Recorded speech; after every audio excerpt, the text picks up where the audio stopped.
Hello,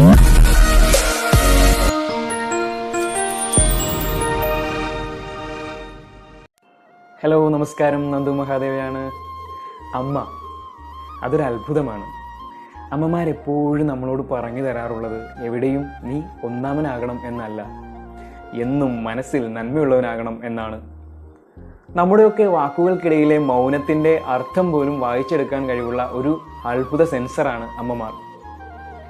ഒരിക്കലും അവരറിയില്ലെന്ന് കരുതി നമ്മളൊക്കെ മനസ്സിൽ ഒളിപ്പിക്കുന്ന രഹസ്യങ്ങളെല്ലാം പുഷ്പം പോലെ മനസ്സിലാക്കുന്ന വ്യക്തിത്വം അമ്മ മാത്രമാണ്. ശരിയല്ലേ? അവരുടെ സ്നേഹം തീക്ഷ്ണമാണ്. ഒരു കുഞ്ഞു ഉദാഹരണം പറയാം. പണ്ടുകാലത്ത് അവരൊക്കെ കല്യാണത്തിന് പോയാൽ പോലും അവിടെ സദ്യക്കൊപ്പം കിട്ടുന്ന ശർക്കര വരട്ടിയും കുഞ്ഞു പരിപ്പോടയും ഒക്കെ കർച്ചീഫിൽ പൊതിഞ്ഞ് കൊണ്ടുതരുന്ന ഒരു കുട്ടിക്കാലം ഉണ്ടായിരുന്നു, അല്ലേ?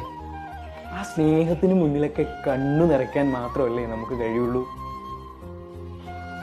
ചെറുപ്പത്തിലെ അമ്മ കുട്ടുവത്തിൻ്റെ, അതായത് പാത്രത്തിൻ്റെ ഉള്ളിൽ നിർത്തി കുളിപ്പിക്കുമ്പോഴാണ് നമ്മൾ ഏറ്റവും കൂടുതൽ കരങ്ങിട്ടുള്ളത്, മുഖത്ത് സോപ്പ് തേപ്പിക്കുമ്പോൾ, അല്ലേ? പക്ഷെ ഇന്ന് ഏറ്റവും മധുരമുള്ള ഓർമ്മയും അതാണ്. എത്ര വളർന്നാലും അമ്മ വാരിത്തരുന്ന ഉരുളയ്ക്ക് സ്വാദ് കൂടുതലാണ്. അതിൻ്റെ കാരണം എന്താണെന്നറിയോ? ഒരു ഭക്ഷണത്തിൻ്റെ ഒപ്പം സ്നേഹം കൂടി ഉരുള ഉരുട്ടിയിട്ടാണ് കേട്ടോ നമുക്ക് തരിക. അതെനിക്ക് മനസ്സിലായത് ഞാൻ മരണത്തോട് മല്ലടിച്ച് കിടന്നപ്പോൾ അമ്മ വാരിത്തന്ന ഓരോ ഉരുള ചോറിലൂടെയുമാണ്. നമ്മൾ ഏതൊരു സാഹചര്യത്തിലായാലും നമ്മളെ താങ്ങി നടത്തും. നമുക്ക് ആത്മവിശ്വാസമേകി തണലായ അഭിമാനത്തോടെ അവർ നിൽക്കും. ആരൊക്കെ കളഞ്ഞിട്ട് പോയാലും അവരുണ്ടാവും നമ്മുടെ ഒപ്പം. അതാണ് അമ്മമാരുടെ സ്നേഹം. അമ്മ ജീവനോടുള്ളപ്പോൾ പോകണം എന്ന് നമ്മളൊക്കെ കൊതിക്കാറുണ്ട്. ഈ പറഞ്ഞതിന് തല്ല് കിട്ടുമെങ്കിലും നമ്മൾ മക്കൾ അവരെ അത്രയ്ക്ക് സ്നേഹിക്കുന്നുണ്ട്, അല്ലേ? എൻ്റെ ലോകത്തിലെ ഏറ്റവും ധീരയായ വനിത എൻ്റെ അമ്മയാണ്. എനിക്കൊരു മകനുണ്ടായിരുന്നെങ്കിൽ അവൻ്റെ കാലിലൊരു തൊട്ടാവാടി മുള്ളു കൊള്ളുന്നത് പോലും എന്നെ ഒത്തിരി വിഷമിപ്പിക്കും, ഒരുപാട് സങ്കടപ്പെടുത്തും. അപ്പോൾ എൻ്റെ അമ്മ എന്നെ ഓർത്ത് എത്രത്തോളം കരഞ്ഞിട്ടുണ്ടാകും, സങ്കടപ്പെട്ടിട്ടുണ്ടാകും. എന്നിട്ടും മുന്നിൽ വന്ന അമ്മ ഇങ്ങനെ ചിരിച്ചു നിൽക്കുമ്പോൾ ഞാൻ അമ്മയുടെ മുന്നിൽ പലപ്പോഴും അലിഞ്ഞി ഇല്ലാതായി പോയിട്ടുണ്ട്.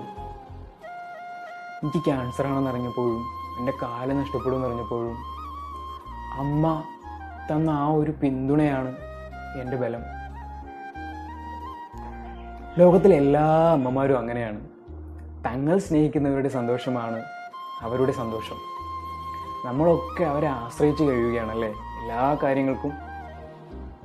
നമുക്കൊക്കെ വയ്യായ്കകൾ വരുന്ന സമയത്ത് നമ്മളെ സ്നേഹത്തോടെ പരിചരിക്കുന്ന അമ്മമാർക്ക് ഈ അവസരത്തിൽ സല്യൂട്ട് ചെയ്യുകയാണ്. വേദനകൾ കൊണ്ട് നമ്മൾ പൊളയുമ്പോൾ അവർ നമുക്ക് തരുന്ന കരുതലിനും സ്നേഹത്തിനും